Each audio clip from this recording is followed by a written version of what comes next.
तो चलिए बुलेटिन की शुरुआत करते हैं। और आपको याद होगा कि कुछ दिनों पहले तक ही उत्तर प्रदेश मानसून की बारिश के लिए तरस रहा था। कई इलाकों में सूखे जैसे हालात बन गए थे, लेकिन अचानक मौसम का मिजाज बदला और यूपी बारिश में सराबोर होने लगा। इतनी बारिश कि शिव की नगरी काशी में हाहाकार मच गया। कई घाट पानी में डूब गए। यही नहीं, गंगा नदी के किनारे बसे इलाकों में भी पानी घुस आया। लोगों के मकान जलमग्न हो गए और मुसीबतों का अंबार खड़ा हो गया।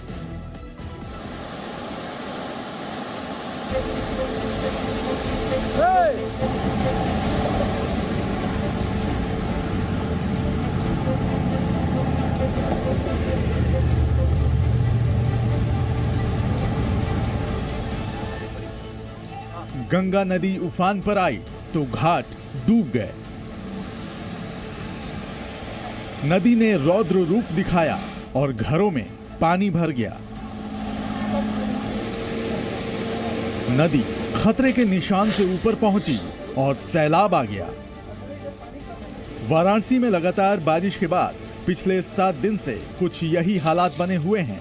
नदी के पास के रिहायशी इलाकों में ये आलम है कि घर मकानों की पहली मंजिल पानी में डूबी हुई है। सड़कों पर इतना पानी है कि नाव से आना जाना पड़ रहा है। हर दिन कमाकर खाने वाला आम आदमी रोजी रोटी के लिए जद्दोजहद कर रहा है।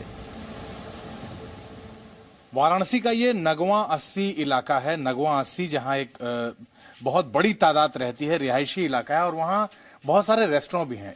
इस वक्त जहां हम मौजूद हैं, रेस्टोरेंट का आधा से ज्यादा हिस्सा इस वक्त जलमग्न है। वो पानी यहां तक पहुंचता हुआ और रेस्टोरेंट के तकरीबन मुझे लगता है 50% से ज्यादा हिस्से में इस वक्त पानी आ चुका है। मुख्यमंत्री योगी आदित्यनाथ काशी के बाढ़ प्रभावित इलाकों का निरीक्षण करने पहुंचे। सीएम योगी ने गाजीपुर, चंदौली में भी बाढ़ का हवाई सर्वेक्षण किया। इसके बाद वो वापस वाराणसी आए और यहां नाव के जरिए बाढ़ से प्रभावित इलाकों का दौरा किया। पिछले 7 दिनों में कल रात से गंगा का जलस्तर थोड़ा कम जरूर हुआ है, लेकिन लोगों को बहुत ज्यादा राहत नहीं मिल पाई है। वाराणसी के 80 और नगवा इलाके में अब भी पानी भरा हुआ है। कोई मदद नहीं, कोई झांकने तक नहीं आया। डीएम साहब आए, चाहे कोई अधिकारी आते हैं, उधर से 80 से घूम के चले जाते हैं, मजिस्टर से घूम के चले जाते हैं। पूरा पीछे भी कॉलोनी में सब जगह पानी है। कॉलोनी में पूरा पानी पूरा इनके घर में भी पानी है पूरा। मौसम विभाग के मुताबिक यूपी में 3 सितंबर तक भारी बारिश हो सकती है। तो आपको बता दें कि गंगा और वरुणा नदी उफान पर है। गंगा नदी खतरे के निशान से 60 सेंटीमीटर ऊपर बह रही है। बाढ़ की वजह से 644 हेक्टेयर से ज्यादा फसल बर्बाद हो चुकी है। वाराणसी में 31,588 लोग बाढ़ से प्रभावित हैं और 14,000 से ज्यादा लोग राहत शिविरों में रह रहे हैं। वाराणसी के साथ गाजीपुर जिले के कई गांव भी गंगा नदी का रौद्र रूप देख रहे हैं। नदी का जलस्तर बढ़ने की वजह से करीब 25 गांव पानी से घिरे हुए हैं। खाने पीने की दिक्कत भी है और आने जाने की भी। ऐसे हालात में लोगों को राहत पहुंचाने के लिए जरूरी सामान बांटा जा रहा है। सिर्फ वाराणसी, गाजीपुर और चंदौली ही नहीं, यूपी के कई जिलों में भी लगातार बारिश की वजह से बाढ़ का खतरा मंडरा रहा है। आने वाले दिनों में और तेज बारिश हुई तो ये तस्वीरें कहीं ज्यादा भयावह हो सकती हैं। वाराणसी से अमित प्रकाश के साथ ब्यूरो रिपोर्ट, जी मीडिया। और अब बात करते हैं पाकिस्तान में सैलाब के सितम की। पाकिस्तान की करीब 20% आबादी इस वक्त बाढ़ से त्राहिमाम कर रही है। कराची से लेकर क्वेटा तक बाढ़ ने अपना साम्राज्य विस्तार कर लिया है। फसलें बर्बाद हो गई हैं, खाद्यान्न संकट पैदा हो गया है और लोग सैलाब के बीच अपनी जान की खैर मना रहे हैं। हालांकि पाकिस्तान को विदेशी मदद मिलनी शुरू हो गई है, लेकिन ये मदद बाढ़ पीड़ितों तक भी पहुंचेगी, इस पर संशय है।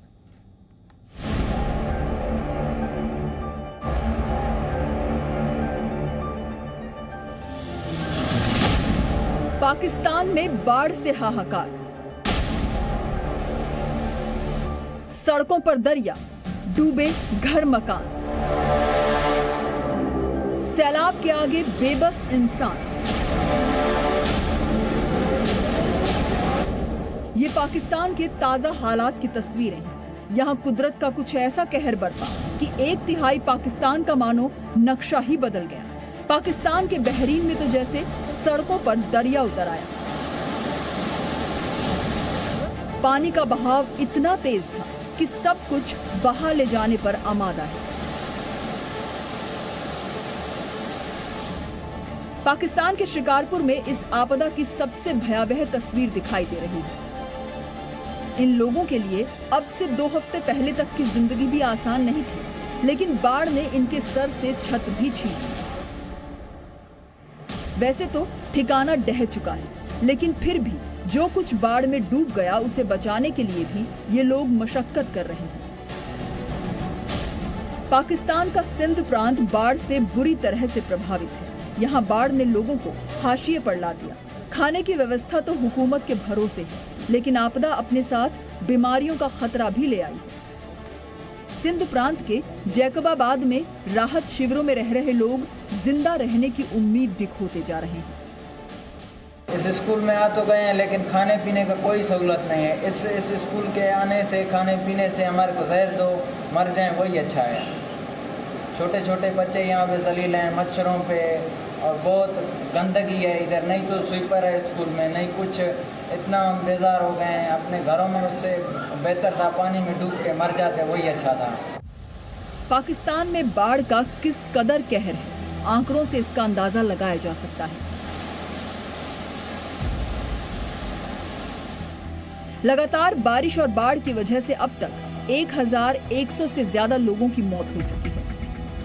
करीब 3 करोड़ 30 लाख लोग बाढ़ से प्रभावित हैं। 10 लाख से ज्यादा घर तबाह हो चुके हैं और बाढ़ में 243 पुल भी टूट चुके हैं। बाढ़ ने सिंध, पंजाब, खैबर पख्तूनख्वा, बलूचिस्तान जैसे प्रांतों में सबसे ज्यादा कहर बरपाया है। बाढ़ की सैटेलाइट तस्वीरें देखकर इन आंकड़ों की पुष्टि करना मुश्किल नहीं होगा।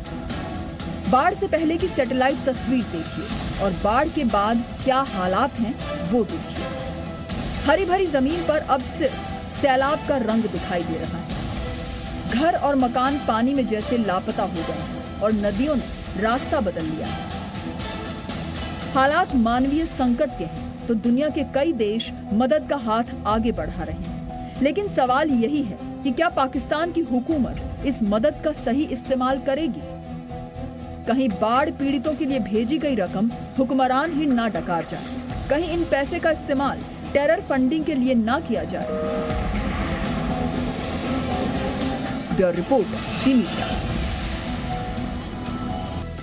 इस वक्त दुनिया के कई देश बाढ़ से बेहाल हैं, लेकिन अमेरिका के मिसिसिपी में वाटर इमरजेंसी आ गई है।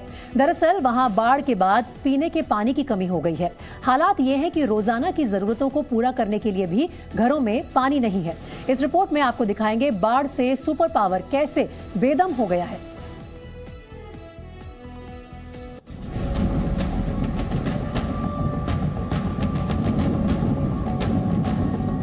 बाढ़ के हालात बनते हैं तो जमीन टापू में तब्दील हो जाती है।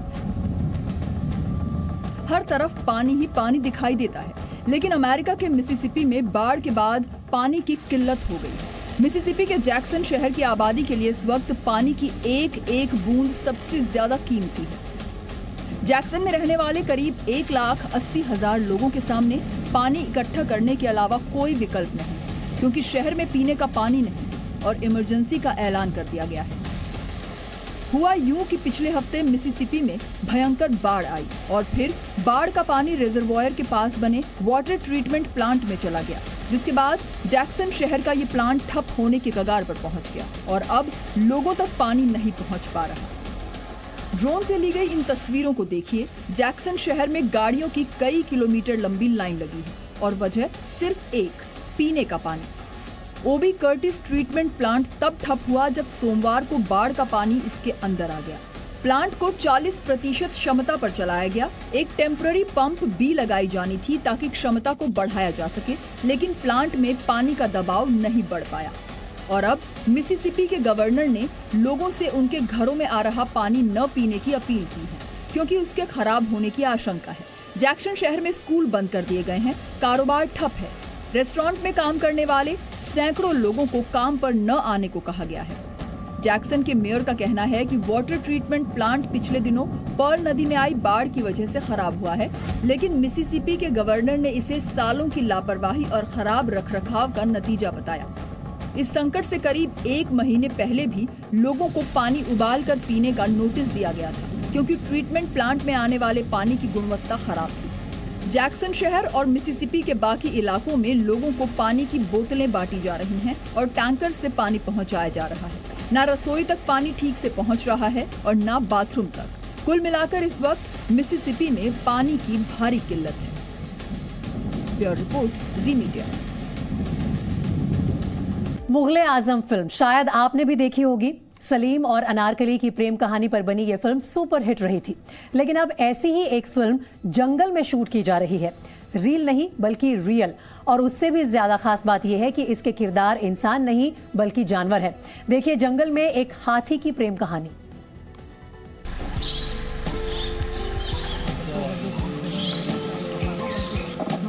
मध्य प्रदेश के बांधवगढ़ नेशनल पार्क में एक अनोखी प्रेम कहानी चल रही है। यहाँ मुगले आजम की कहानी दोहराई जा रही है। जंगली हाथी सलीम पार्क की पालतू हथनी अनारकली को दिल दे बैठा है। आपको यकीन नहीं होगा, लेकिन 2 बार जंगली हाथी ने कैंप में घुसकर अनारकली को भगाने की कोशिश भी की है। हालांकि इस बार प्रबंधन की चौकसी के आगे जंगली हाथी की कोशिश नाकाम हुई है, लेकिन वो अब भी अनारकली के लिए बार बार कैंप में घुस आता है। हाथियों की ऐसा माना जाता है कि उनकी मेमोरी और घ्राण शक्ति बहुत तीव्र होती है और वो अपने रहवास के बारे में उनके चित्त पर एक प्रकार का आकर्षण भी होता है। तो बांधवगढ़ में ऐसा माना जाता है कि बहुत पहले, सदियों पहले यहाँ पर हाथियों का रहवास था, लेकिन बाद में हाथी यहाँ से पलायन कर गए थे। सलीम अनारकली नाम की हथनी को धक्का मारते हुए जंगल की ओर ले जाता है, तो पार्क के अधिकारी जानकारी मिलने के बाद अनारकली को ढूंढते हैं और फिर कड़ी मशक्कत के बाद उसे वापस कैंप ले आते हैं। वन्य जीव विशेषज्ञों की माने तो ये एक स्वाभाविक प्रक्रिया है। ये बहुत सामान्य व्यवहार है हाथियों का। कभी कभी बीच में ऐसा होता है कि जो नर हाथी होते हैं, जो अपने समूह से अलग हो जाते हैं, वो इस तरह का करते हैं कि जो मादाएं हैं हमारी, जिनको हमारी विभागीय जो मादाएं हैं, उनको ये कई बार घेर के ले जाते हैं। और ऐसा भी पिछले दिनों में 2 बार ऐसी घटनाएं हुई हैं। बांधवगढ़ में 2018 से जंगली हाथियों ने अपना ठिकाना बना रखा है। टाइगर रिजर्व में पहले से नर और मादा मिलाकर कुल 14 पालतू हाथी मौजूद हैं। बांधवगढ़ के पालतू हाथियों की संख्या की बात करें तो इनकी संख्या बढ़ाने में सबसे बड़ा योगदान अनारकली का है। और यही वजह है कि पार्क प्रबंधन अनारकली को सुरक्षित अपने अधीन रखना चाहता है, लेकिन अब सलीम का इश्क उनकी राह में रोड़ा साबित हो रहा है। ब्यूरो रिपोर्ट, जी मीडिया। अब बात करते हैं सोनाली फोगाट मर्डर केस की। इसकी जांच के लिए गोवा पुलिस इस वक्त हरियाणा में है। आज गोवा पुलिस ने सोनाली के परिवार का बयान दर्ज किया। गोवा पुलिस सोनाली के हिसार स्थित फार्म हाउस भी गई। फार्म हाउस के कंप्यूटर ऑपरेटर को भी पुलिस ने अपनी गिरफ्त में ले लिया है। सवाल यह है कि क्या संपत्ति के लालच में सोनाली की हत्या की गई? आपको बताएंगे कि सोनाली कितनी संपत्ति छोड़कर गई है, लेकिन पहले देख लीजिए जांच में आज क्या क्या हुआ।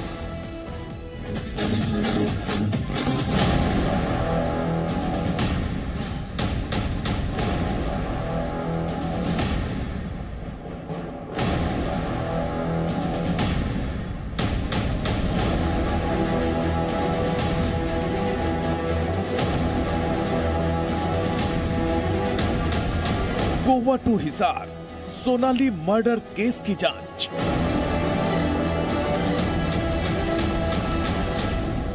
फार्म हाउस का डीवीआर खोलेगा साजिश के तार। टिकटॉक स्टार से बीजेपी नेता बनी सोनाली फोगाट की मौत की जांच आगे बढ़ने के साथ ही साजिश के तार खुलते दिख रहे हैं। सोनाली के पीए सुधीर सांगवान, उसका दोस्त सुखविंदर, करलीज रेस्तरां के मालिक और 2 ड्रग पेडलर को पहले ही गिरफ्तार किया गया है। अब 6वां आरोपी भी गिरफ्त में आ गया है। हरियाणा पुलिस ने सोनाली के फार्म हाउस के कंप्यूटर ऑपरेटर शिवम को गिरफ्त में ले लिया है। शिवम पर फार्म हाउस से डीवीआर, लैपटॉप, फोन और कुछ जरूरी कागजात चुराने का आरोप है। शिवम जो है वो यूपी से है, मेनली वो मेरठ, गाजियाबाद उस एरिया में था। ये वो था कभी फोन ऑन कर देता, कभी बंद कर देता था। दरअसल सोनाली के परिवार ने फार्म हाउस से लैपटॉप, सीसीटीवी कैमरे का डिजिटल वीडियो रिकॉर्डर और दस्तावेज चोरी होने की रिपोर्ट दर्ज कराई थी। आरोप फार्म हाउस के कंप्यूटर ऑपरेटर शिवम पर लगे। परिवार का आरोप था कि शिवम को सुधीर सांगवान ने ही नौकरी पर रखा था और उसी के कहने पर सबूत मिटाने की कोशिश की गई। सुधीर सांगवान का ही वो रखा हुआ आदमी था, क्योंकि हफ्ते 10 दिन पहले उसने सारा स्टाफ चेंज कर दिया था और उसने मतलब इसको नया रखा था हफ्ते पहले ही। ये सुधीर सांगवान के कहने पे ही चलता था, उसी का इसके ऊपर कंट्रोल था और उसी के कहने से ही इसने डीवीआर, लैपटॉप, मोबाइल फोन और जरूरी दस्तावेज हैं वो गायब किए, सबूत मिटाने के नियत से। परिवार की शिकायत के बाद मंगलवार को हिसार पुलिस ने फार्म हाउस पहुंचकर जांच की थी। अब पुलिस ने शिवम को हिरासत में ले लिया है। शिवम के पास एक लैपटॉप बरामद हुआ है। पुलिस इस बात की जांच कर रही है कि क्या यही सोनाली का लैपटॉप है। पुलिस डीवीआर में डिलीट किए गए डेटा को भी रिट्रीव करने की कोशिश कर रही है। बोला मुझे सुधीर ने अपॉइंट किया था, सुधीर ने रखा था यहाँ पे फर्म पे और सुधीर का ही फोन आया था, ऐसे ऐसे वारदात हो गई है, सोनाली जी एक्सपायर हो गया है, तो तू फटाफट यहाँ से जो भी सामान है लेके निकल। तो ये बताया था कि सामान लेके कहाँ गया था, कहाँ पे रिकवर कर लिया है क्या पुलिस ने? नहीं बताया, वो बोला मैं डर गया था तो इसलिए मैं निकल गया था, तो मैं भाग गया था। तो अभी पुलिस के हिरासत में है वो, पुलिस छानबीन कर रही है, डीवीआर वगैरह, फोन वगैरह सारा साइबर को दे दिया है, देखते हैं उसके अंदर क्या निकलता है। इस बीच गोवा पुलिस की एक टीम भी आज फार्म हाउस पहुंची। गोवा पुलिस ने फार्म हाउस में तैनात स्टाफ से पूछताछ की। इससे पहले गोवा पुलिस की टीम ने सदर थाने में सोनाली के परिवार के बयान दर्ज किए। गोवा पुलिस ने सोनाली के साथ सुधीर सांगवान कब संपर्क में आया और मेडिकल हिस्ट्री से जुड़े तमाम सवालों पर परिजनों के बयान लिए। सोनाली फोगाट मामले में अब गोवा पुलिस की जांच हिसार पे पहुंच गई है और ये आप देख सकते हैं गोवा पुलिस के अधिकारी यहां पर पहुंच चुके हैं। सदर थाना है, यहां पर गोवा पुलिस के अधिकारी हैं। सूत्रों के मुताबिक गोवा पुलिस सोनाली की मेडिकल हिस्ट्री जानना चाहती है। पुलिस ये भी पता लगाना चाहती है कि कहीं MDMA की ज्यादा मात्रा देकर जानबूझकर हत्या को ड्रग ओवरडोज का केस बनाने की कोशिश तो नहीं की गई। इस बात की भी पड़ताल की गई कि पूरी रात पार्टी करने और ड्रग्स लेने से कहीं सोनाली का ब्लड प्रेशर बढ़ने की वजह से ब्रेन की कोई नस तो नहीं फट गई और कहीं ऐसे हालात बनाने की कोई साजिश जानबूझकर तो नहीं की गई। दरअसल सोनाली फोगाट की मौत मामले में गोवा पुलिस ने पूरी रिपोर्ट तैयार की है। इस रिपोर्ट में ड्रग्स और मौत की साजिश से लेकर गिरफ्तारी तक की पूरी कहानी बताई गई है। गोवा पुलिस के मुताबिक सोनाली फोगाट अपने पीए सुधीर सांगवान और सुखविंदर के साथ 22 अगस्त को गोवा पहुंची थी। रात 10 बजे के बाद वो सुधीर और सुखविंदर के साथ पार्टी करने कर्लीज क्लब पहुंची, जहां उनकी तबीयत बिगड़ गई। शुरुआत में खबर आई कि सोनाली की हार्ट अटैक से मौत हो गई है। हालांकि बाद में उनके भाई की शिकायत पर हत्या का मामला दर्ज किया गया। पुलिस ने जब कर्लीज रेस्टोरेंट के सीसीटीवी फुटेज खंगाले तो शक की सुई सुधीर सांगवान की तरफ घूमने लगी। पुलिस ने जब सुधीर और उसके दोस्त सुखविंदर को पूछताछ के लिए बुलाया तो जो खुलासा हुआ वो हैरान करने वाला था, चौंकाने वाला था, इस केस को नया मोड़ देने वाला था। सोनाली की मौत के मामले में पुलिस के पास अब वो सीसीटीवी है जिसमें आरोपी सोनाली को जबरदस्ती ड्रिंक के जरिए ड्रग्स पिला रहे हैं। पुलिस के पास वो वीडियो भी है जिसमें सोनाली तबीयत खराब होने पर टॉयलेट जा रही है, लड़खड़ाती हुई दिख रही है। पुलिस को वो ड्रग्स भी मिल गई है जो सोनाली को दी गई थी।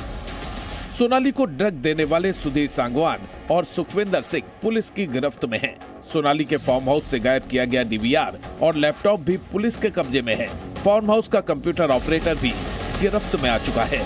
गोवा पुलिस हरियाणा में है, तमाम पहलुओं को खंगाल रही है। उम्मीद है कि सोनाली की मौत से जुड़ा हर राज जल्द ही दुनिया के सामने होगा। प्रमोद शर्मा, जी मीडिया, हिसार। अब तक जो जानकारी मिली है उसके मुताबिक सोनाली फोगाट की मर्डर मिस्ट्री में 2 ही किरदार हैं और इन 2 किरदारों पर पुलिस की नजर है। लेकिन सवाल यह है कि सोनाली की हत्या के पीछे आखिर वजह क्या है। सुधीर सांगवान पर अगर पुलिस को शक है तो सवाल यह है कि उसने सोनाली को मारने का प्लान क्यों बनाया। बीजेपी नेता और एक्ट्रेस सोनाली फोगाट के परिवार वालों की माने तो इसके पीछे सिर्फ और सिर्फ पैसों का लालच है। जी हां, सोनाली के परिवार वालों के मुताबिक प्रॉपर्टी के लिए ही सोनाली की हत्या की साजिश रची गई। वो प्रॉपर्टी जिसकी कीमत 1-2 करोड़ नहीं बल्कि 100 करोड़ है।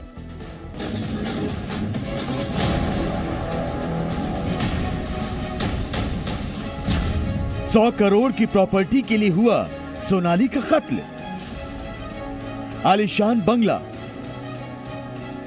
शानदार फार्म हाउस, करोड़ों की कीमत वाला रिजॉर्ट, महंगी गाड़ियां, बैंक बैलेंस और 50 तोला सोना। ये सोनाली फोगाट की लग्जरी लाइफस्टाइल की वानगी है। ये सोनाली फोगाट की अकूत संपत्ति का ब्यौरा है। लेकिन सोनाली फोगाट को पता ही नहीं था कि ये दौलत ही एक दिन उनकी जान ले लेगी। ये संपत्ति ही उनकी मौत का सबब बनेगी। सोनाली फोगाट के परिवार वालों ने आशंका जताई कि सोनाली की हत्या उनकी संपत्ति हथियाने के लिए की गई। यही नहीं, दौलत की ही खातिर सोनाली की हत्या को नेचुरल डेथ साबित करने की कोशिश भी की गई। यही प्रॉपर्टी हड़पने की मनसा रही होगी, और क्या मनसा हो सकती है। पहले से ही शक था हमारे में ये एक दिन वो करेगा, लेकिन वो हमारे को मिलने नहीं देता था। सोनाली कुछ कहती नहीं थी उसको? किसको? सोनाली तो दबती थी, डरती थी, पता नहीं क्या कारण था। कोई वीडियो था उसके पास, क्या था, क्या चक्कर। 23 अगस्त को गोवा में सोनाली फोगाट की रहस्यमयी परिस्थितियों में मौत हुई थी। उनके शरीर पर चोट के निशान मिले थे। लिहाजा पुलिस ने हत्या का मुकदमा दर्ज करते हुए सोनाली के पीए सुधीर सांगवान और उसके सहयोगी सुखविंदर को गिरफ्तार किया था। आरोपियों ने अपना जुर्म कबूल करते हुए जबरन ड्रग्स देने की बात स्वीकार की थी। लेकिन सोनाली के परिवार वालों की माने तो सोनाली की हत्या एक सोची समझी साजिश के तहत की गई थी। उनकी संपत्ति हड़पने के लिए मर्डर का प्लान बनाया गया था। तो सवाल यह है कि सोनाली के पास आखिर कितनी संपत्ति थी जो उनकी मौत का कारण बनी। सोनाली फोगाट के रिश्तेदारों की माने तो सोनाली फोगाट की कुल संपत्ति 100 करोड़ रुपए के करीब है। सोनाली के नाम करीब 96 करोड़ रुपए की जमीन है। 6 एकड़ में बना फार्म हाउस और रिजॉर्ट है। रिजॉर्ट की कीमत करीब 6 करोड़ रुपए है। तो इसके अलावा संत नगर में करीब 3 करोड़ रुपए का घर और दुकानें हैं, जबकि स्कॉर्पियो और फॉर्च्यूनर कार सहित 3 गाड़ियां हैं। सोनाली फोगाट का ये वही फार्म हाउस है जहां वो रहा करती थी। देखिए कितना आलीशान है सोनाली फोगाट का ये फार्म हाउस। यहाँ घोड़ा है जिसकी सवारी किया करती थी सोनाली फोगाट। यहाँ फलदार पेड़ भी सोनाली फोगाट ने लगवाए थे। छोटे छोटे हट्स बनवाए थे जहाँ वो मीटिंग किया करती थी। यही नहीं, ऐशो आराम की हर चीज थी इस फार्म हाउस में।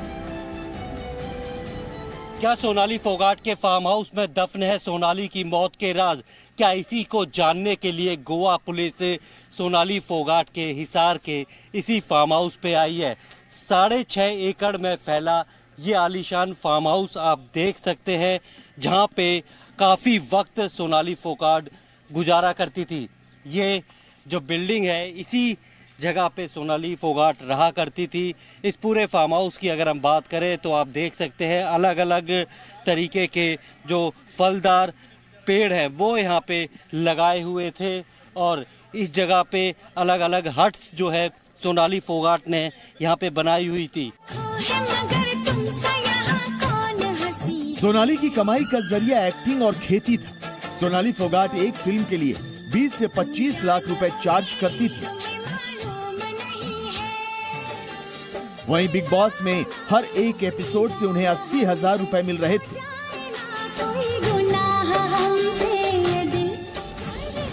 मतलब ये कि सोनाली फोगाट की आमदनी अच्छी थी और इसी आमदनी से उन्होंने अच्छी खासी संपत्ति भी बना रखी थी। अब सोनाली की संपत्ति की हकदार उनकी इकलौती बेटी यशोधरा है।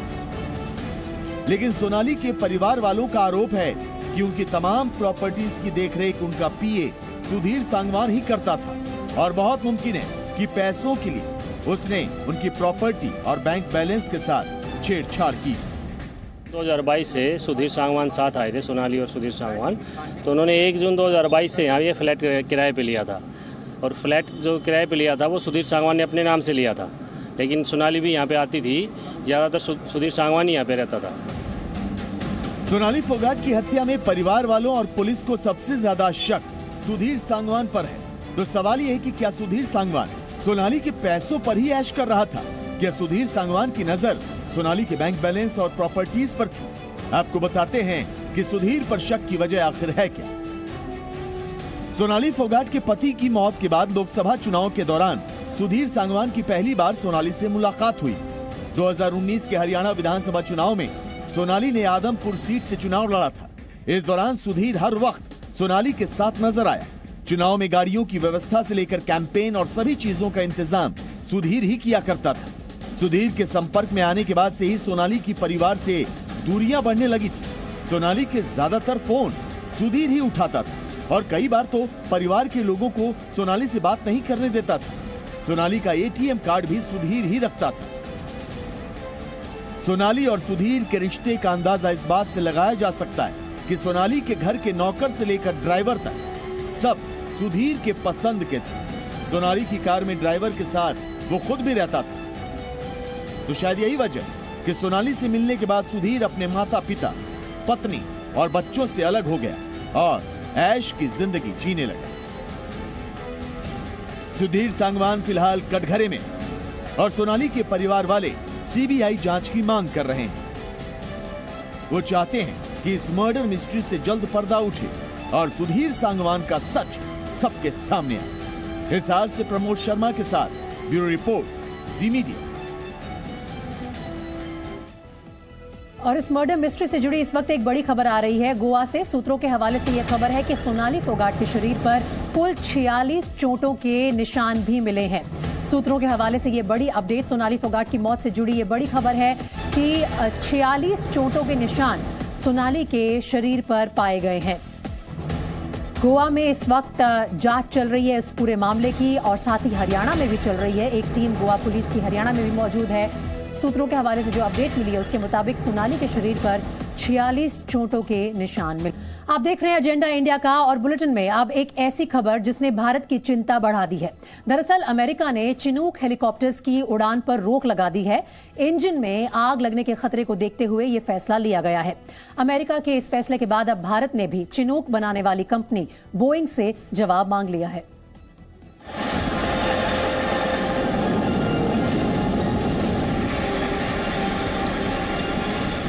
जो हेलीकॉप्टर भारतीय सेना की ताकत है,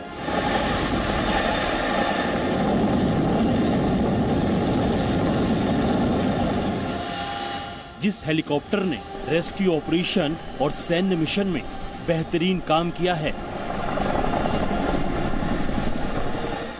जिसे दुनिया का सबसे अच्छा हैवी लिफ्ट हेलीकॉप्टर माना जाता है, उस चिनूक हेलीकॉप्टर की उड़ान पर अमेरिका ने फौरी तौर पर रोक लगा दी है। इंजन में आग लगने के खतरे को देखते हुए ये फैसला लिया गया है।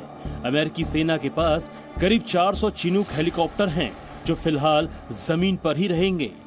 अमेरिकी सेना के मुताबिक चिनूक की उड़ान पर रोक एहतियातन लगाई गई है।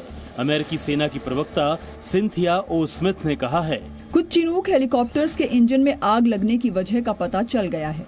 ईंधन में रिसाव के कारण ऐसा हो रहा है। जब तक इस समस्या को खत्म नहीं कर लिया जाता तब तक कुछ जरूरी कदम उठाए जा रहे हैं।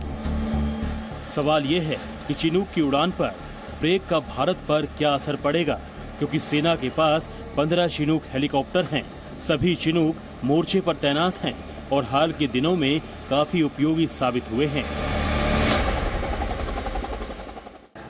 यूएस आर्मी के पास लगभग 400 चिनूक हेलीकॉप्टर्स हैं और इन चिनूक हेलीकॉप्टर्स में 70 ऐसे सस्पेक्टेड हेलीकॉप्टर्स हो सकते हैं कि जिनके अंदर कुछ फॉल्ट्स हो सकते हैं, कुछ ऐसी प्रॉब्लम्स आ सकती हैं कि जिसकी वजह से वहाँ पर आग लगने की संभावना हो सकती है। दरअसल चिनूक का उपयोग नियमित और खास मौकों पर सेना करती है। ये 4 दर्जन से ज्यादा सैनिकों और भारी भरकम सामान ले जा सकता है। पहाड़ हो या मैदानी इलाका, हर जगह बड़े रेस्क्यू ऑपरेशन में भी इसका इस्तेमाल किया जाता है। इसीलिए इसके इंजन पर सवाल उठने से भारत की भी चिंता बढ़ रही है। पूरी दुनिया में अपनी महारत साबित कर रखी है। यूएस आर्मी की तरफ से तो इसका इस्तेमाल सफलतापूर्वक किया ही गया है। विश्व के अनेक ऐसे राष्ट्र हैं जिसमें कि भारत भी शामिल है, वो चिनूक हेलीकॉप्टर्स का इस्तेमाल करते हैं। भारत के पास भी 15 चिनूक हेलीकॉप्टर्स हैं, जिसे कि भारत की वायु सेना में 2019 में शामिल किया गया था। दरअसल चिनूक को दुनिया का सबसे अच्छा हेवी लिफ्ट हेलीकॉप्टर माना जाता है। इस हेलीकॉप्टर की रेंज 740 किलोमीटर है। करीब 98 फीट लंबे हेलीकॉप्टर की स्पीड 315 किलोमीटर प्रति घंटा है। इसकी चौड़ाई 12.5 फीट और ऊंचाई 18.11 फीट है। ये दुनिया के तेज उड़ने वाले भारी परिवहन हेलीकॉप्टरों में शामिल है। इस हेलीकॉप्टर ने युद्ध के समय हो, चाहे वो आपदा प्रबंधन का समय हो, सब समय में अपनी महारत को साबित कर रखा है। भारतीय वायुसेना ने फिलहाल चिनूक की उड़ानें नहीं रोकी है। हालांकि इसे बनाने वाली कंपनी बोइंग से जवाब मांगा है। भारत ने बोइंग से इस फ्लीट को ग्राउंड पर लाने की वजह पूछी है। ये भी पूछा गया है कि भारतीय वायुसेना की चिनूक फ्लीट को कोई खतरा तो नहीं है। ब्यूरो रिपोर्ट, जी मीडिया। और इस वक्त एक बड़ी खबर आ रही है लखनऊ से। यहाँ पर एक बाइक सवार को वैन ने टक्कर मारी और ये पूरा हादसा सीसीटीवी फुटेज में भी कैद हुआ है। सीसीटीवी फुटेज में आप देख सकते हैं किस तरह से इस घटना के दौरान बाइक सवार सिपाही को पीछे से आ रही एक वैन ने टक्कर मारी। ये घटना लखनऊ की बताई जा रही है और यहाँ पर रोड पर लगे एक सीसीटीवी कैमरे में कैद हुआ है पूरा मामला।